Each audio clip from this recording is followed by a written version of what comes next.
Hello, everybody. So today was a rest day for me, which means that I didn't do any Fab Four stuff. But I had, of course, there's life is lifing. So that means, there were other things that I had to do, like laundry and housework, and that all burns calories. We talked about that. So yeah, I had to look up because I didn't even make sure I was doing this correctly.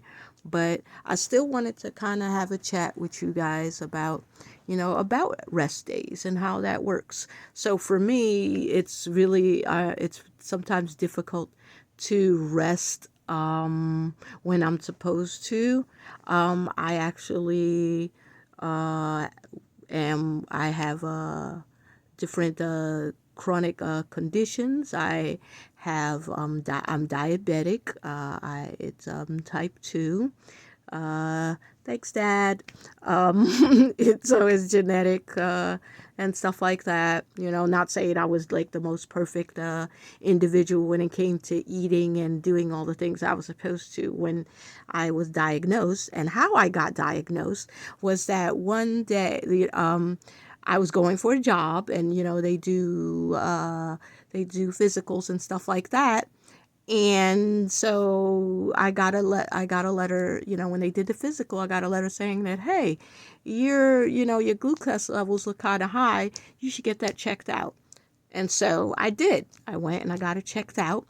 And then on Valentine's Day, February 14th, 2011, a day I will never forget, I was officially diagnosed as a type 2 diabetic. Yes, with the chocolate sitting on my lap as I opened my mail, this was the message that I got, that I was a type 2 diabetic, and that pretty much changed my life going from there.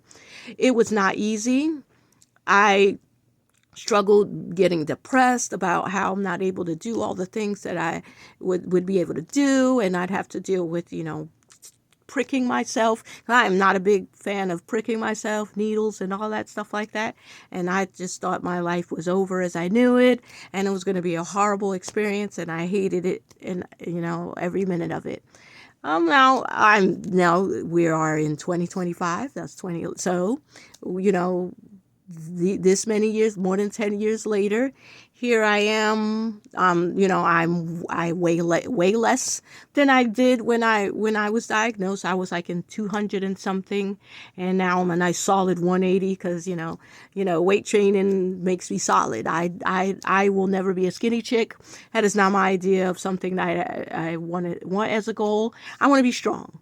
And right now, that's what I work on. I work on being strong. Now, one of the other things that one of the other things I manage is I have rheumatoid arthritis. Not fun at all. Joints hurt. I have flare-ups and pain and everything like that. But I have noticed that working out and exercising definitely alleviates a lot of that. Of course, yes, I still struggle and I still deal with that, but it's part of, it's just part of my life, and I make adjustments when I rest when I need to rest. My body says sit your butt down. I sit my butt down. I listen to myself more than what I used to. And I'm really, proud of that. And, some days, I have my days where I'm like, this is, I want to whine and moan about it and stuff. And I do. But I continue moving, like, all the time. I always say the evolution continues. I go through the motions. That's the name of this video, going through the motions. And I go through my motions, and I'm a continue moving and grooving and going forward no matter what, and not giving up. And I just wanted to, even though I'm a little late on my video, but I'm still going to do it. I'm still going to talk to you guys every week and show you what I'm doing. And this is how we do it. Down motions, going through the motions, and I'll see you in the next one. Okay, bye.